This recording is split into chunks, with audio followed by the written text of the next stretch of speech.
Assalamualaikum warahmatullahi wabarakatuh. Selamat pagi anak-anak ibu semuanya. Apa kabarnya hari ini? Mudah-mudahan kita semua dalam lindungan Allah Subhanahu wa Ta'ala dan diberikan kesehatan serta keselamatan agar terhindar dari virus yang sedang mewabah di kota kita ini atau bahkan di dunia. Tak lupa pula sama-sama kita berdoa agar pandemi ini kiranya segera berakhir di kota kita ini dan bahkan di dunia, sehingga kita bisa kembali belajar bersama-sama dan bertemu di sekolah kita yang tercinta. Baiklah, pertemuan kali ini kita akan membahas tentang struktur dan kaidah kebahasaan teks deskripsi. Nah, di pertemuan kemarin kan kita sudah membahas tentang pengertian dan bagaimana sih menjelaskan isi teks deskripsi itu. Ayo, masih ada yang ingat gak? Apa sih teks deskripsi itu? Ya, mudah-mudahan kalian masih ingat ya. Oke, sebelum kita masuk ke materi, tujuan pembelajaran yang akan kita capai pada pertemuan kali ini yaitu yang pertama, peserta didik mampu menelaah struktur teks deskripsi. Yang kedua, peserta didik mampu menelaah kaidah kebahasaan yang terdapat pada teks deskripsi. Baiklah, kita langsung saja masuk ke materi. Struktur teks deskripsi. Struktur teks deskripsi terbagi atas 3 bagian. Yang pertama, identifikasi atau gambaran umum. Yang kedua, deskripsi bagian. Yang ketiga, simpulan atau kesan atau penutup. Jadi, struktur struktur teks deskripsi itu ada 3, yaitu identifikasi atau gambaran umum, yang kedua deskripsi bagian, yang ketiga simpulan atau kesan atau penutup. Oke, kita akan bahas satu persatu bagian dari struktur teks deskripsi tersebut. Yang pertama, identifikasi atau gambaran umum. Nah, di sini deskripsi umum ini terdapat pada bagian awal sebagai pembuka yang berisi nama objek yang dideskripsikan, lokasi, sejarah lahirnya, makna nama, atau pernyataan umum tentang objek yang ingin disampaikan oleh penulis. Nah, bagian identifikasi ini biasanya terdapat pada awal teks atau bisa kita sebut pada paragraf pertama. Oke, kita lanjut ke deskripsi bagian. Nah, deskripsi bagian ini berisi perincian bagian objek, tetapi diperinci berdasarkan tanggapan subjektif penulis. Artinya, di sini objek dijelaskan sesuai dengan tanggapan apa sih yang dilihat si penulis, dan dia berusaha menjelaskannya pada bagian ini. Perincian itu dapat berisi apa yang dilihat, misalnya bagian-bagiannya, komposisi warna, seperti apa objek yang dilihat menurut kesan penulis. Nah, yang kedua, perincian juga dapat berisi perincian apa yang didengar. Artinya, tidak hanya apa yang dilihat oleh si penulis, apa yang didengar juga bisa dijelaskan pada bagian deskripsi bagian ini. Yang ketiga, perincian ini juga dapat berisi apa yang dirasakan penulis dengan mengamati objek. Selanjutnya, yang terakhir itu tadi kesimpulan atau kesan atau penutup. Kesimpulan ini adalah sesuatu yang paling penting dalam sebuah teks atau inti dari suatu pelajaran yang ingin diberikan lewat penjabaran fakta dalam suatu teks. Jadi setelah ada deskripsi umum atau gambaran umum tadi, selanjutnya ada deskripsi bagian.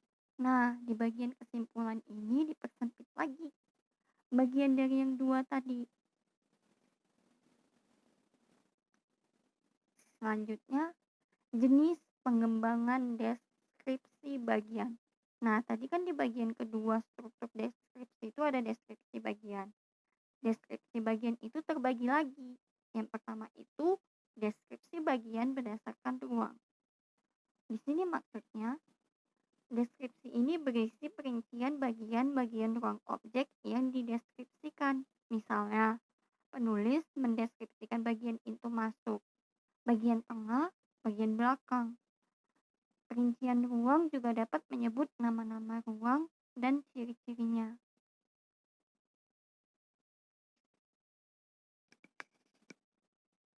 Yang kedua, deskripsi bagian berdasarkan anggota bagian-bagian objek. Di sini maksudnya berisi perincian bagian-bagian yang dideskripsikan. Misalnya, pantai digambarkan bawah lautnya itu gimana? Ada ikan apa aja? Ada benda-benda apa aja sih? Misalnya ada terumbu karang, ada ikan lumba-lumba, ikan badut atau yang lain-lainnya. Bisa juga menjelaskan ombak dan pasirnya, pemandangan tumbuhan dan hewan pantai. Yang ketiga, deskripsi bagian berdasarkan proses sesuatu berlangsung.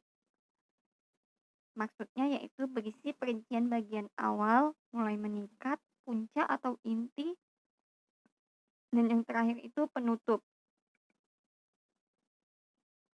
Misalnya penulis mendeskripsikan tentang pementasan. Nah, si penulis contohnya sedang menonton pementasan sebuah drama. Setelah menonton itu dia menuliskan teks deskripsi berdasarkan apa yang dilihat dari pementasan tadi. Nah, yang keempat itu ada deskripsi bagian berupa pemfokusan. Di sini berisi bagian yang paling disukai dari bagian yang dideskripsikan. Contoh, bagian yang paling saya sukai dari perpustakaan ini adalah ruang bacanya. Desain unik dengan cat cerah memberikan kenyamanan yang luar biasa pada pengunjung. Artinya di sini penulis mencoba untuk mendeskripsikan sebuah ruangan perpustakaan atau bagian dari sebuah ruangan perpustakaan yang sangat ia sukai desainnya. Nah, selanjutnya kita masuk kepada penggunaan bahasa pada teks deskripsi atau kaidah kebahasaan. Yang pertama itu ada penggunaan kalimat perincian untuk mengkonkretkan.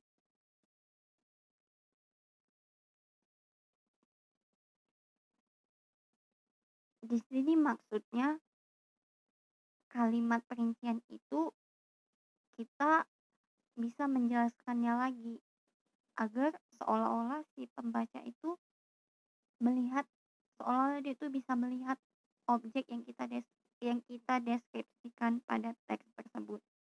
Contoh, kalimatnya misalnya, Danau Toba merupakan salah satu danau terindah di Pulau Sumatera. Nah, kalimat perinciannya itu, danau ini menampilkan pemandangan bukit-bukit yang hijau, air yang biru tampak begitu tenang saat dipandang, dan suguhan pemandangan Pulau Samosir di tengah danau yang membuat takjub. Nah, di kalimat perincian ini si penulis mencoba untuk mengkonkretkan gimana sih indahnya Danau Toba itu. Nah, kita masuk ke yang kedua, yaitu penggunaan kalimat yang menggunakan serapan panca indera. Artinya di sini atau si penulis itu mencoba menyampaikan apa yang ia lihat ke dalam sebuah kalimat. Bisa juga apa yang dia dengar disampaikan ke dalam teks tersebut, ataupun apa yang ia rasakan disampaikan dalam teks tersebut.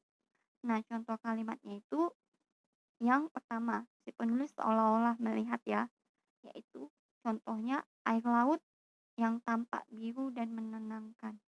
Nah, kalau seperti ini kan kita bisa dari melihat sebuah objek. Oh, air lautnya itu warnanya biru, airnya itu tenang, ombaknya tidak tidak begitu banyak. Nah, yang untuk seolah-olah mendengar itu contohnya suara riuh ombak yang menyapu pasir pantai. Nah, kalau suara ombak yang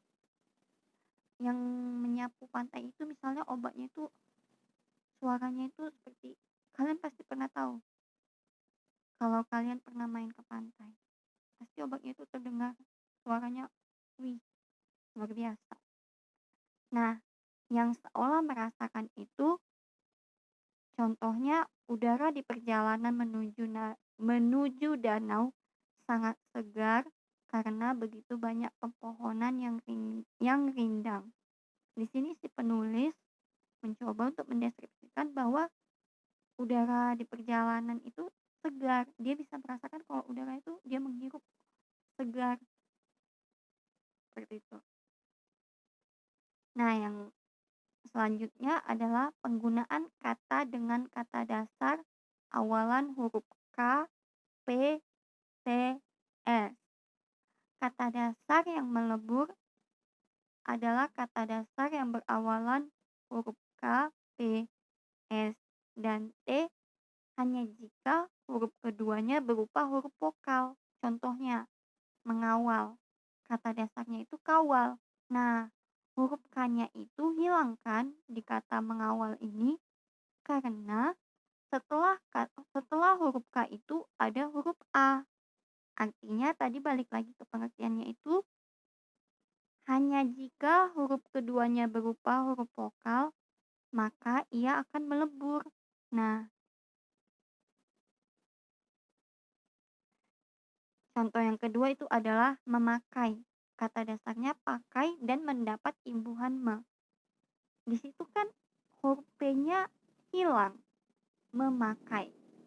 Gak ada lagi kan terdengar huruf P karena huruf keduanya itu adalah huruf A. Huruf A itu adalah huruf vokal. Nah, huruf vokal itu ada apa aja? Coba. Ada huruf A, I, U, E, O. Ya kan? Oke, selanjutnya ada menukar. Kata dasar dari menukar ini adalah tukar yang mendapat imbuhan men. Artinya huruf T pada kata tukar itu, pada kata menukar itu melebur atau hilang. Karena sama seperti tadi, huruf keduanya itu adalah huruf vokal, yaitu huruf U.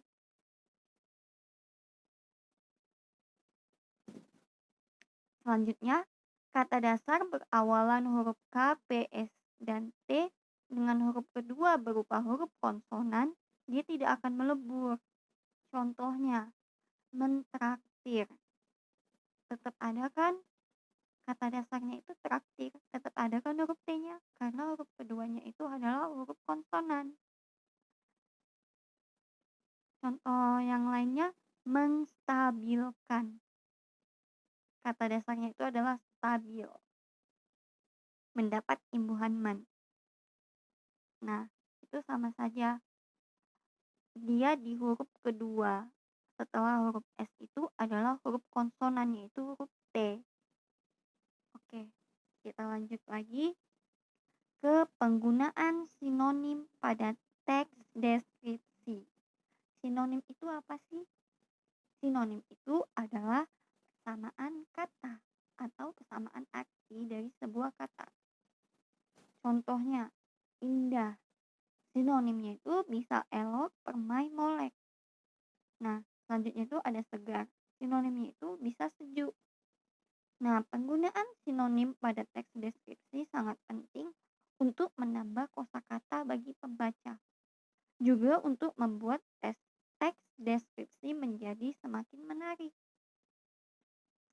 Nah, kalau misalnya kalian cuma tahu kata indah aja. Sedangkan kata indah ini bisa kita ganti dengan elok, permai, molek. Nah, kan udah tambah kosakata kalian. Oke, kita lanjut ke penggunaan kata depan pada teks deskripsi. kata depannya itu di, dari, ke. Contoh, kata di. Pemandangan senja saat indah di pantai ini. Yang kedua, dari. Contohnya, ayah berangkat dari rumah sekitar pukul 7 pagi tadi. Yang ketiga, ke. Kami pergi ke museum menggunakan bus pariwisata. Nah, kalian akan menemukan kata depan ini pada sebuah teks deskripsi. Atau kalian bisa akan memakai kata depan ini dalam sebuah teks deskripsi jika nanti kalian menulis teks deskripsi. Selanjutnya, penggunaan kata umum dan kata khusus. Kata umum adalah kata yang luas ruang lingkupnya dan dapat mencakup banyak hal. Kata-kata yang termasuk dalam kata umum disebut hipernim. Yang kedua, kata khusus adalah kata yang ruang lingkup dan cakupan maknanya lebih sempit. Kalau tadi kata umum dia luas, di kata khusus dia lebih disempitkan. Kata-kata yang termasuk dalam kata umum disebut dengan hipernim. Kata umum dan kata khusus sebenarnya sinonim, tetapi dengan makna yang lebih khusus. Contoh, kata umum ada indah, kata khususnya itu bisa kita pakai elok atau molek, cantik atau menawan atau menakjubkan atau manis atau memesona. Misalnya lagi, kata mendatangi itu kata umumnya. Kita bisa pakai kata khususnya singgah, mampir, berkunjung. Contoh kalimatnya, saat di perjalanan menuju ke danau, kami mendatangi toko makanan ringan. Nah, di situ kalian bisa ganti kata mendatangi itu dengan kata singgah. Jadinya seperti ini kalimatnya. Saat perjalanan menuju ke danau, kami singgah ke toko makanan ringan. Kan? Bisa kan? Selanjutnya, penggunaan kata depan di dan huruf kapital. Penggunaan kata depan di untuk menyatakan tempat, maka dipisah. Contohnya, di pelabuhan, di depan rumah, di sudut ruangan, dan yang lain-lain. Nah, yang kedua, penggunaan kata depan di untuk menyatakan kata kerja, maka digabung. Contohnya itu, dimakan, dijual, dipukul, diancam. Nah, untuk yang bagian kedua ini bisa juga kita sebut dengan kata kerja pasif. Kalau kata kerja aktifnya memakan, kata kerja pasifnya itu dimakan. Selanjutnya, penggunaan huruf kapital. Yang pertama, huruf kapital dipakai sebagai huruf pertama awal kalimat. Jadi, jika kalian ingin menulis sebuah kalimat, di awalnya itu biasanya pasti menggunakan huruf kapital. Contohnya, dia melihat ke arah kanan. Pada kata dia, huruf D-nya itu digunakan huruf kapital atau huruf besar. Yang kedua, huruf kapital dipakai sebagai huruf pertama unsur nama orang termasuk julukan. Misal, Amir Hamzah. Nah, nama si Amir Hamzah ini di awal hurufnya dan di awal kata hurufnya itu menggunakan huruf kapital, yaitu pada huruf A dan huruf H. Misalnya namanya atau yang lain contohnya. Namanya Ahmad Budi. Pada huruf A dia besar, Ahmad di awal Ahmad itu huruf A-nya huruf besar. Selanjutnya di awal di Budi itu huruf B-nya juga besar. Nah, kalau dia julukan itu juga memakai huruf kapital. Contohnya Dewa Pedang. Nah, yang ketiga, Huruf kapital dipakai pada awal kalimat dalam petikan langsung.